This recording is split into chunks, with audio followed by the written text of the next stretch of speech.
Pasa de esto a esto. Te enseño cómo organizar tu nevera. En la balda de arriba, con menos frío, vamos a poner encurtidos, sobras y productos listos para comer. En la balda del medio, que tiene más frío, vamos a colocar los lácteos, embutidos y yogures. Se conservan en su punto y mantienen su sabor más tiempo. Abajo vamos a poner las carnes, pescados y alimentos que estás descongelando.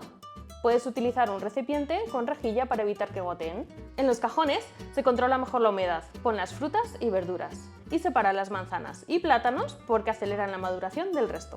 En la puerta vamos a colocar las salsas, las bebidas y los huevos, que son productos que no requieren mucho frío. Y lo más importante, lo que caduca antes, ponlo delante. Si no lo vas a comer en 2 días, al congelador. Comparte este vídeo con quien necesite estos trucos.